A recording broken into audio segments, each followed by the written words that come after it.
los muchos fueron constituidos pecadores, así también por la obediencia de uno, los muchos serán constituidos justos. Pero la ley se introdujo para que el pecado abundase, mas cuando el pecado abundó, sobreabundó la gracia, para que así como el pecado reinó para muerte, así también la gracia reine por la justicia para vida eterna, mediante Jesucristo, Señor nuestro. Pueden sentarse.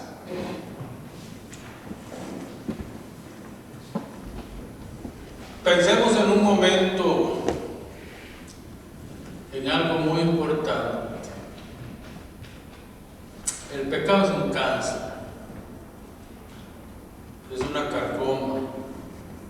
Comienza chiquitito, poco a poco se va extendiendo, se va extendiendo, se va extendiendo hasta que nos consume. El apóstol Pablo está planteando una posición comparativa entre lo que Adán introdujo en el mundo de los humanos y lo que Cristo vino a hacer para la iglesia que fue comprada por su sangre. Para entender mejor esto tenemos que ver lo que pasó en Edén. Fue una tragedia lo que sucedió en el capítulo 3 de Génesis. Pero si nosotros nos remontamos a Génesis 3:15 y más adelante nos vamos a lo que también podemos ver en el Calvario, vemos la restauración. Vemos cómo Dios arregló lo que Adán había arruinado. Ahora fíjense, Adán tenía todo para negarse a aceptar la oferta que el enemigo le hacía. Inteligencia completa, sabiduría completa, estabilidad. Estaba en un huerto donde no le faltaba nada. Y Adán escogió obedecer a la serpiente y desobedecer la palabra de Dios. Ahora, si nosotros nos vamos al capítulo 4 de Mateo, encontramos el mismo escenario, la tentación, con el postrer Adán, no el segundo Adán. Muchos hablan del segundo Adán. Cristo no es el segundo Adán. Cristo es el postrer Adán, el que habría de venir después. Cristo acaba de salir de las aguas después de ser bautizado. Y la Escritura dice, Mateo tiene mucho cuidado al registrar, que es el Espíritu Santo el que lleva a Cristo al desierto. Después de ayunar, de vigilar, de orar por 40 días y 40 noches, el tentador viene a él. Fíjese bien, Adán está bien comido, bien dormido, bien alimentado, bien cuidado, bien protegido en el huerto. Cristo está desprotegido por completo y con profunda hambre. Y el tentador viene a él y le dice, si eres hijo de Dios, como usted argüyese, si eres hijo de Dios, háblale a las piedras que se conviertan en pan, pues tú tienes poder para hacerlo. Entonces habla y come. Jesús le dice, también está escrito, no solo de pan vivirá el hombre, sino de toda palabra que sale de la boca de Dios. Luego lo lleva al pináculo del templo y le muestra la ciudad de Jerusalén y le dice, ¿acaso no está escrito? A sus ángeles mandará cerca de ti para que tu pie no tropiece en piedra y caigas. Así que échate abajo y demuestra que tú eres el Hijo de Dios, porque Dios, tu Padre, enviará a los ángeles para no dejarte que mueras. También está escrito, no tentarás al Señor tu Dios. Jesús le responde. Luego alto.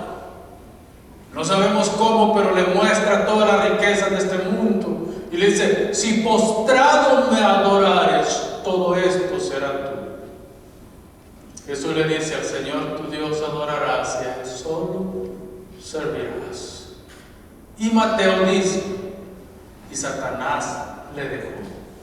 Es decir, se apartó de él. Venció la tentación. Todo lo contrario de lo que pasó con Adán en el huerto. Hermanos, no minimicemos el pecado. No minimicemos la tentación. No minimicemos las consecuencias que puede tener el pecado sobre nuestra vida. Porque quien minimice el pecado terminará siendo destruido por el pecado. Así que no lo minimicemos. Yo quiero hablarles de dos cosas. Primero, el concepto del pecado, ¿qué es? Y luego la voluntad que ha sido dañada por el pecado del hombre. Así que vamos a comenzar con el concepto del pecado.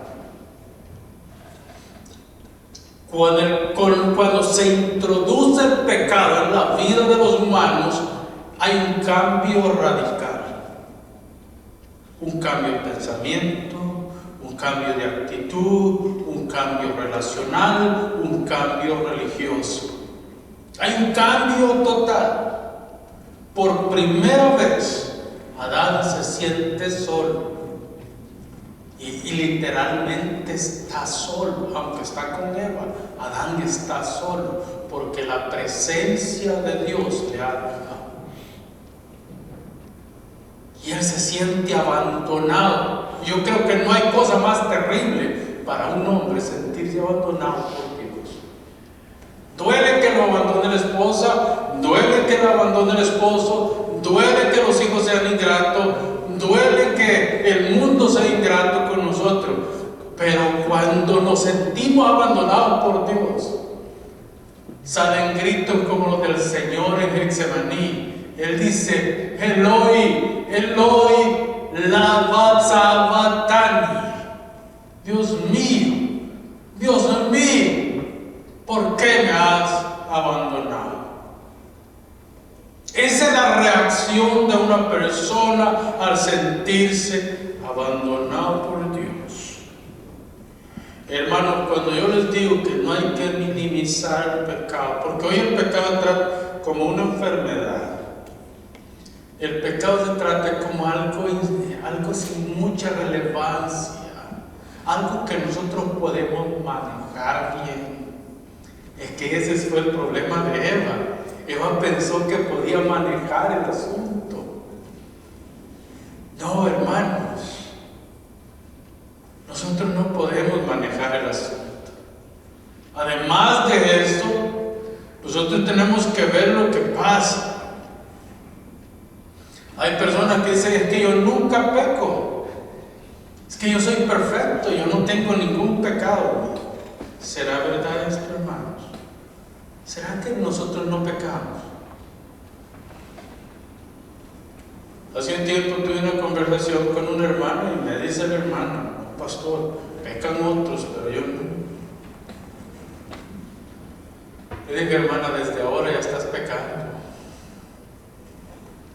Y hoy decía el pastor Bowers, que un día se sentó con una persona en un restaurante a comer en London, el señor Charles Spurgeon. No sé cuántos han escuchado de Spurgeon, pero Spurgeon fue un predicador del siglo XIX, un gran predicador que estableció el tabernáculo bautista en London y en Inglaterra. Gran predicador, una iglesia de más de 15,000 miembros. Pues llegó este personaje y se sentaron en un restaurante a comer y le dijo, es que podrán pecar otros, pero yo no peco. Y dice que Spurgeon le lanzó el agua, tenía un vaso lleno de agua sobre la mesa, tomó y le lanzó en la cara para ver la reacción de la persona, y y empezó a maldecirlo y a decirle un montón de cosas al pastor. Dice que le dice: ¿ves? Ese es pecado. ¿Cómo dices que no pecas? Te lancé el agua a propósito y tu reacción, ¿cuál fue? Enojarte y maldecirme a mí. No me preguntaste con qué intenciones, por qué te lancé el agua, cuáles fueron las razones, sino que actuaste como lo que eres. La naturaleza pecaminosa que llevas en tu vida es la que demuestra lo que eres. ¿Se dan cuenta cómo el pecado nos confunde? El pecado nos dice que eres perfecto. No necesitas de Cristo, no necesitas de la iglesia, no necesitas de nadie, porque tú manejas las cosas por ti mismo. La Biblia dice todo lo contrario. Necesitamos de Cristo porque somos pecadores. ¿Qué es pecado? ¿Cómo lo podemos definir? Hermanos, pecado es rebelión contra la palabra de Dios. Génesis capítulo 2, versos 16 y 17. Ahí el Señor le da mandamiento a Adán. Cuando Adán acepta la oferta de Eva, porque Adán no aceptó la oferta de Satanás, fue Eva la que aceptó la oferta de Satanás y le dio a su marido. Fue de Eva el que aceptó a Adán. Mire lo que dice, capítulo 2, verso 16. Y mandó Jehová Dios al hombre diciendo: de todo árbol del huerto podrás comer, mas del árbol de la ciencia del bien y del mal no comerás, porque el día que de él comieres, ciertamente morirás. Mandamiento concreto: no lo comas.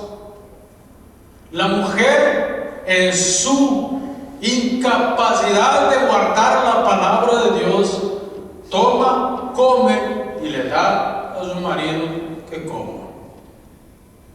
Solo hay una palabra para definir todo lo que pasó en el capítulo 3 de Génesis, y es rebelión. Rebelión. Ir en contra de la voluntad de Dios. Ahora, nosotros hoy podemos observar que por mucho que nos esforcemos para mantener una vida equilibrada, siempre transgredimos la ley de Dios y vamos en contra de la ley de Dios. Por eso es que vivimos en un mundo lleno de rebeldía, en un mundo lleno de anarquismo, en un mundo lleno de incertidumbre, en un mundo lleno de religiones sin Cristo, religiones sin evangelio.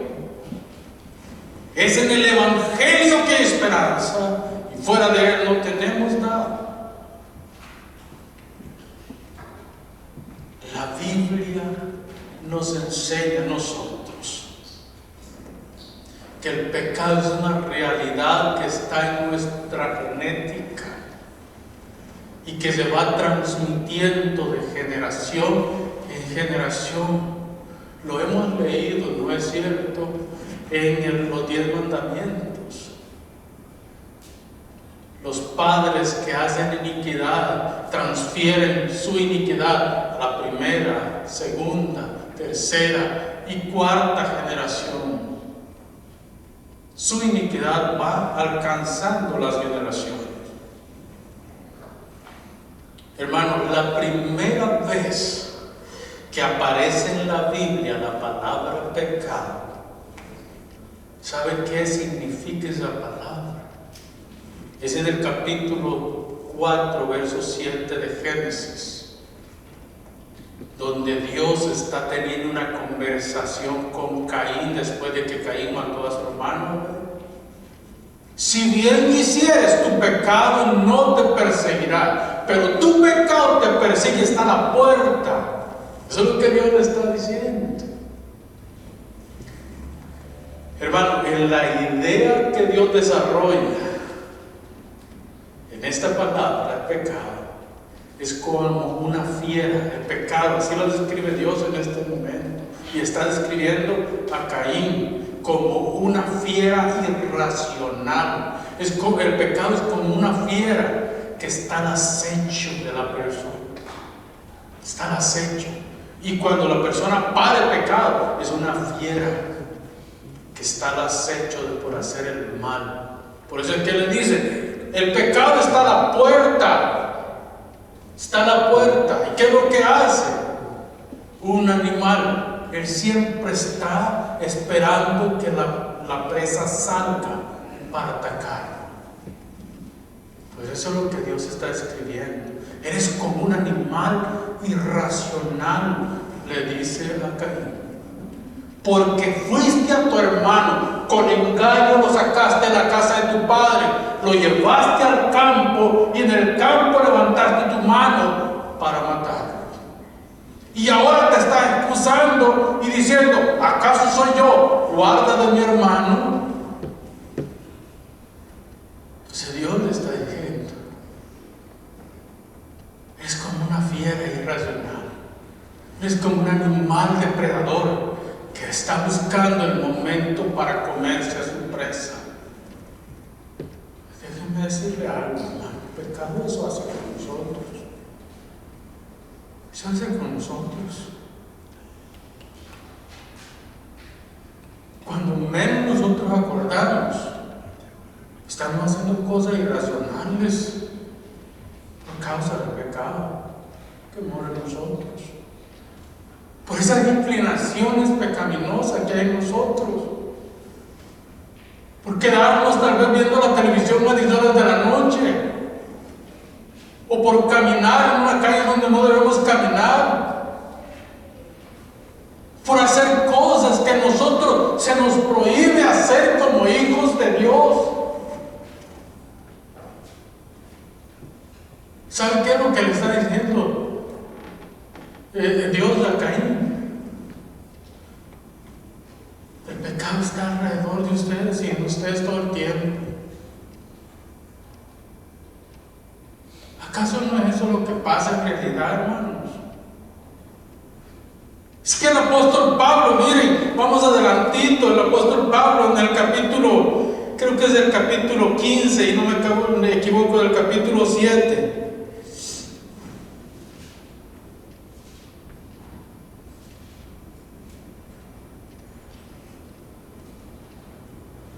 Romanos, el apóstol Pablo está hablándole a los romanos y les dice, es que lo que yo quiero hacer no hago.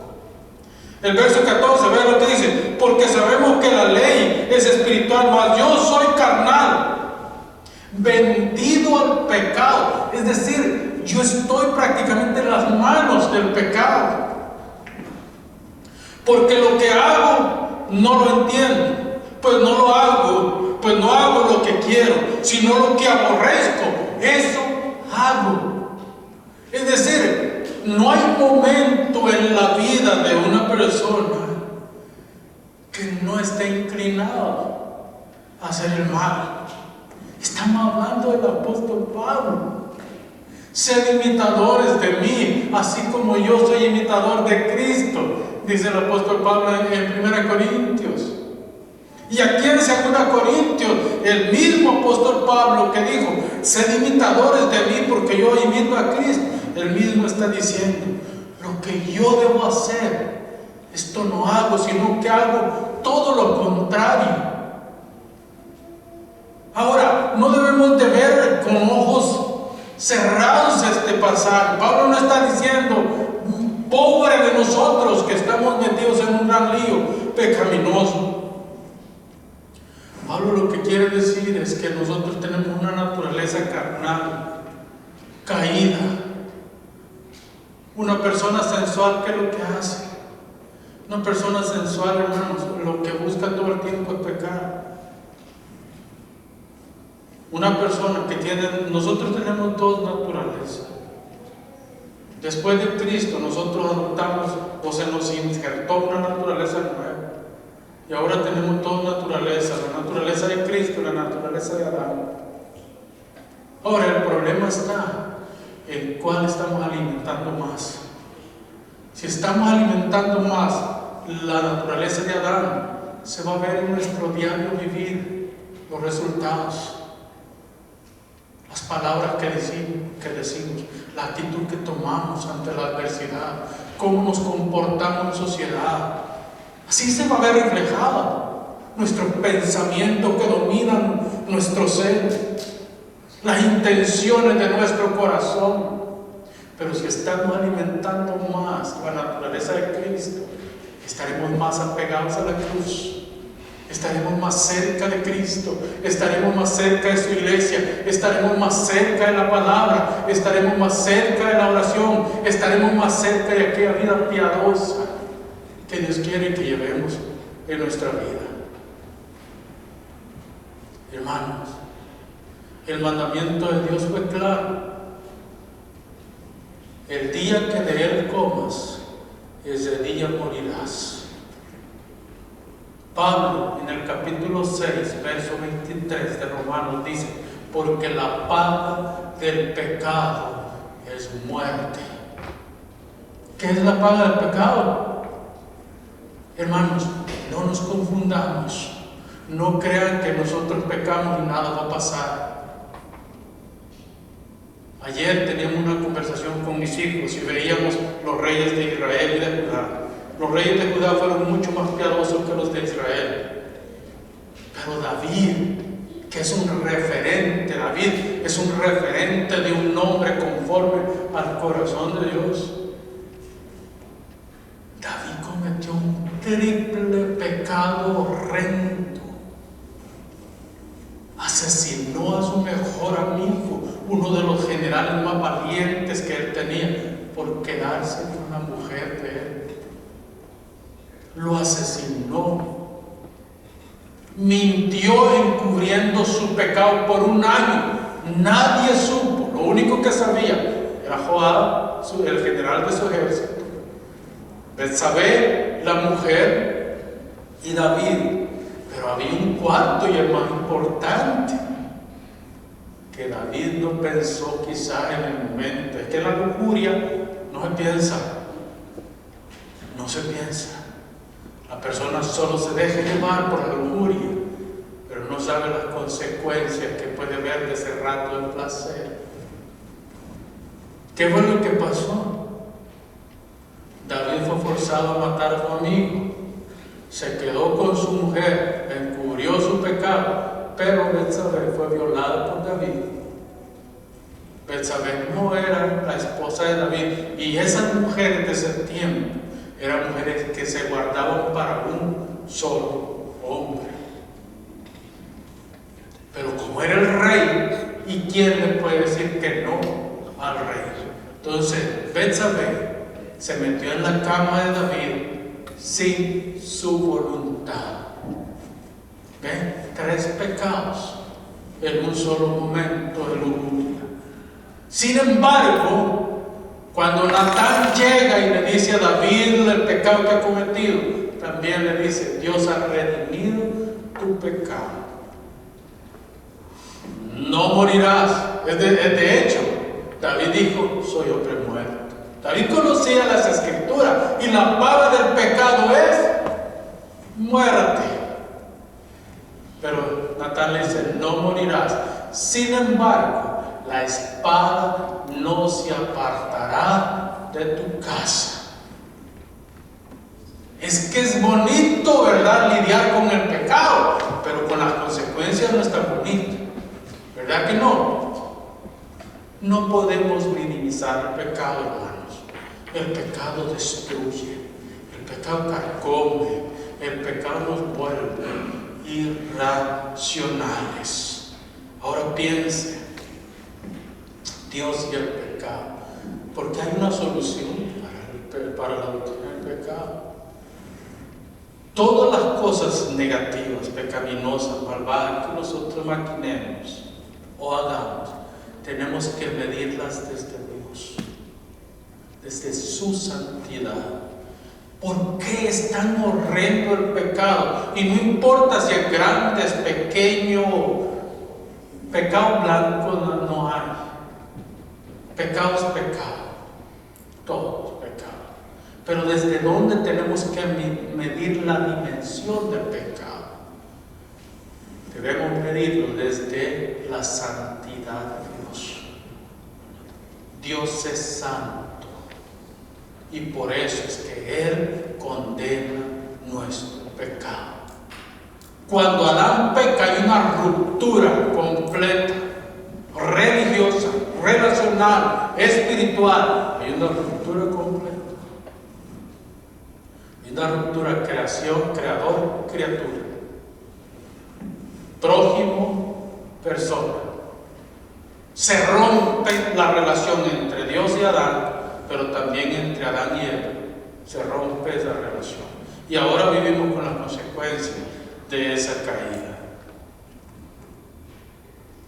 Ahora, hermanos, si nosotros medimos el pecado desde esta perspectiva, siempre nos va a llevar a la cruz. Siempre nos va a llevar a la cruz. ¿Por qué? Porque en la cruz Cristo se hizo pecado por nosotros. Y a mí me encanta cuando leo Mateo, porque Mateo es el que mejor describe lo que pasó en la cruz. Cristo está colgado en la cruz. Y como Dios es santo, no puede contaminarse ni con la representación del pecado. Porque recuérdese que Jesús no pecó. Es el único hombre que ha pisado este planeta y no ha pecado. Su ser era puro, inmaculado, sin ninguna clase de pecado. Sin embargo, el pecado de todos los hijos de Dios fue puesto sobre la dignidad de Jesús. Por eso cuando Jesús está haciendo la propiciación del pecado, de hecho, el derramamiento de sangre se está llevando a cabo. Jesús exclama las palabras que le dije antes: Eloi, Eloi, lama sabachthani. Sintió la soledad, sintió que en ese momento lo mismo que sintió Adán en el huerto, esa misma soledad que Adán sintió en el huerto, Cristo en la cruz lo está sintiendo. Y Él dice: Padre, ¿por qué me has desamparado? ¿Por qué me has desamparado? Dios tuvo que ver hacia un lado por un momento. Él tuvo que ver hacia un lado porque Cristo en ese momento era la representación perfecta de todo lo malo que nosotros somos, de todo el pecado que nosotros llevamos sobre nosotros. Él se hizo pecado por nosotros. Quiero que piensen en esto, hermanos. Nadie nos obliga a nosotros a pecar. Nadie nos obliga, ni el diablo nos obliga a nosotros a pecar. Nosotros pecamos por decisión propia. Nosotros hacemos lo malo y ¿saben una cosa? Lo malo que nosotros hacemos en su mayoría de veces es una maldad bien planificada. Es una maldad racionalizada. Pensamos bien antes de pecar. Y aunque usted no lo crea, nosotros no pecamos. En cierta ocasión me dijo una persona que estaba en consejería conmigo: es que mire, pastor, yo no supe en el momento que yo entré al cuarto de hotel con esa mujer. No lo supe. Llegué, se dio en el momento. Hermanos, me dieron una ganas en ese momento de zafarle la silla y pegarle unos cuantos, pero bien puesto. Yo le dije: pero ni una prostituta tienes que ofrecerle y negociar cuánto va a cobrar, mucho menos una mujer. Tú vas. Hay un tiempo de seducción, hay un tiempo de enamoramiento, hay un tiempo de seguimiento. Y tú me vienes a decir que fuiste y te metiste al cuarto de hotel con esa mujer sin saber, eres doblemente pecador, eres adúltero y mentiroso. Porque ni una prostituta viene a meter a un cuarto de hotel con un hombre así por así. Así somos nosotros. Pecamos y después justificamos de diferentes maneras nuestro pecado. Es que yo no quería hacerlo, pero lo hice. No, hermanos. Recuerden una cosa, ceder a la tentación, ceder al pecado es un asunto, una decisión que nosotros tomamos. ¿Saben que Dios vino a Caín para mostrarle el camino del arrepentimiento? Dios no vino a Caín para juzgarlo de una vez. Él vino a tener una conversación con Caín. Conversemos, hablemos. ¿Por qué mataste a tu hermano? Pero Caín le dice, ¿acaso soy yo guarda de mi hermano? ¿Y qué me importa? Mi hermano está muerto, yo no sé quién lo mató. Eso es asunto tuyo, ¿acaso no eres Dios tú? ¿Por qué? ¿Tú no sabes quién lo mató? Si se dan cuenta la arrogancia, se dan cuenta la prepotencia de Caín. Romanos 5:12, mire lo que dice, por tanto, como el pecado entró en el mundo por un hombre, y por el pecado muerte, así la muerte pasó a todos los hombres, por cuanto todos pecaron. Es decir, de Adán hasta la fecha, nosotros somos herederos de ese pecado. Somos herederos, desafortunadamente. Ahora, en ese pecado hay un doble resultado. Tenemos el resultado menor, que es la muerte física. Este es el resultado menor. Porque un hombre muere, muy bien, un hombre muere. Pero hay un resultado mayor, la muerte espiritual. Porque la muerte física en realidad no es un problema, nos libera, como decían los estoicos, nos libera de este cuerpo malvado. Pero la muerte espiritual nos separa de Dios para la eternidad. Este es un resultado mayor. Entonces debemos de medir el pecado desde estas dos perspectivas. La primera, un resultado menor. Morimos físicamente. No sabemos con exactitud si Adán, ya antes de pecar, la muerte estaba en él. Pero sin duda alguna se introduce la muerte espiritual cuando Adán peca. Y en ese momento los hombres mueren con Adán también. Así que nosotros debemos de cuidarnos de la muerte espiritual, porque la muerte física es solamente un estado, una separación del cuerpo y el espíritu. Pero la muerte espiritual nos separa de Dios para siempre. Y voy a ir terminando con esto, hermano.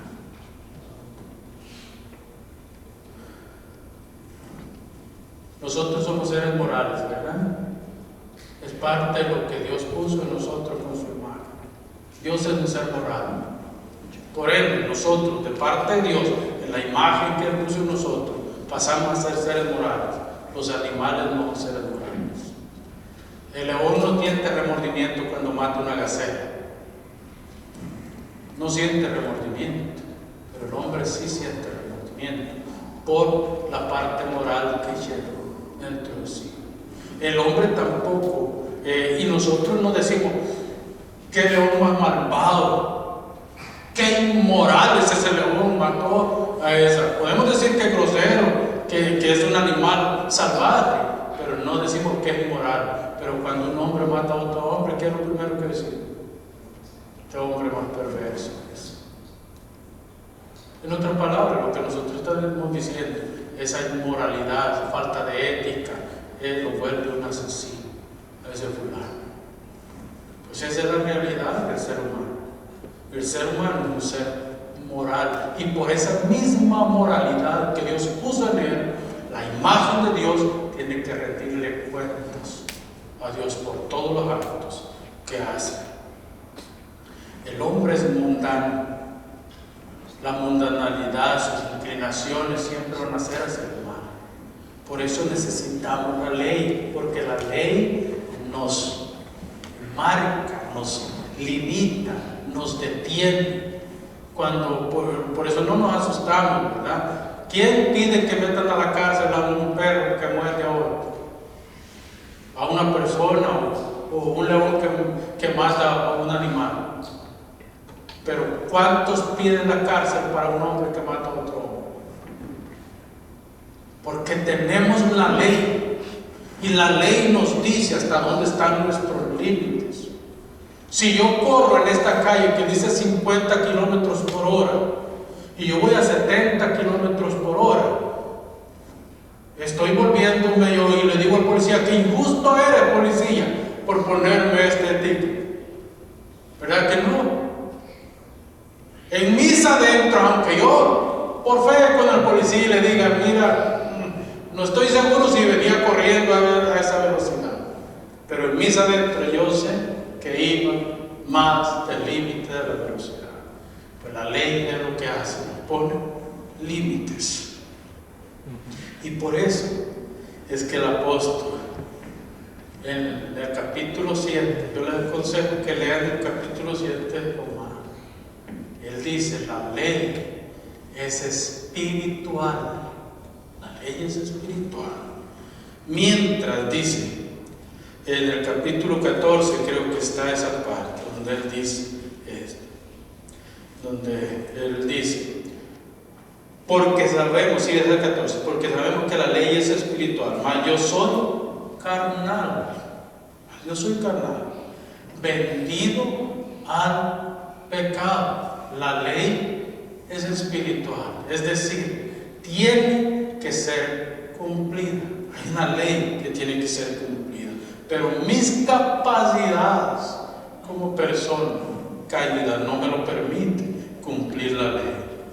El hombre por naturaleza, el hombre sensual, el hombre mundano es sensual a la vez. Son dos palabras sinónimas, van muy conectadas la una con la otra. Y si queremos describir a un hombre sensual, tenemos que describirlo como hedonista y ególatra, que son dos cosas muy terribles en un hombre sensual. Es terriblemente ególatra, se ama a sí mismo, él es su Dios, pero además de esto, es inclinado al placer. Eso es lo que significa hedonismo, inclinado, depravado, con tendencia al placer. Y eso significa sensual también. Hermanos, el alcance del pecado es universal. No podemos negar que el pecado fue solamente Adán y ahí se murió todo. El pecado es universal. Por eso necesitamos un redentor. Por eso lo necesitamos. Y quiero cerrar con el pasaje de Romanos 8, 18 al 23. Con eso vamos a cerrar este tiempo de predicación. Así que, hermanos, deudores somos, no a la carne, para que vivamos conforme a la carne. Porque si vivís conforme a la carne, moriréis. Mas si por el Espíritu hacéis morir las obras de la carne, viviréis. Porque todos los que son guiados por el Espíritu de Dios, estos son hijos de Dios. Pues no habéis recibido el espíritu de esclavitud para estar otra vez en temor, sino que habéis recibido el espíritu de adopción, por el cual clamamos, Abba Padre. El Espíritu mismo da testimonio a nuestro espíritu de que somos hijos de Dios. Y si hijos, también herederos de Dios y coherederos con Cristo, si es que padecemos juntamente con Él, para que juntamente con Él seamos glorificados. Verso 18. Pues tengo por cierto que las aflicciones del tiempo presente no son comparables con la gloria venidera que en nosotros ha de manifestarse, porque el anhelo ardiente de la creación es el aguardar manifestación de los hijos de Dios, porque la creación misma, la creación fue sujeta a vanidad, no por su propia voluntad, sino por causa del que la sujetó a esperanza, porque también la creación misma será liberada de la virtud, de la esclavitud, de la corrupción, a la libertad gloriosa de los hijos de Dios. porque sabemos que toda la creación gime a una y aún está con dolores de parto hasta ahora. Y no solo ella, sino que también nosotros mismos, que tenemos la primicia del Espíritu, nosotros también gemimos dentro de nosotros mismos, esperando la adopción, la redención de nuestros cuerpos. El apóstol Pablo es concreto en lo que está diciendo. La misma creación, es decir, el universo entero, está clamando por el día de Jesucristo. Porque el día de Jesucristo no solo trae libertad a los hijos de Dios, sino que libertará a la creación completa. Porque con el pecado de Adán, toda la creación fue sometida a transgresión. Todo. Así que el pecado no es regional, ni es de solo una persona, sino universal. Todo. Termino con esto. El único que puede liberar al pecador del castigo eterno de un Dios airado es Jesús. Nadie más. Jesús sufrió el castigo por el pecado, así que en Él tenemos perdón de pecados y entrar al trono de la gracia de Dios. Si el hombre pone su fe en Cristo, tiene vida eterna y su relación con el Padre es restaurada. Jesús no fue castigado por siempre, no. Jesús fue castigado mientras se expió el pecado de los hijos de Dios. Él hoy está sentado y esa es la gracia que tenemos. Esa es una gracia sobre gracia. Jesús está sentado a la diestra del Padre y desde allí intercede.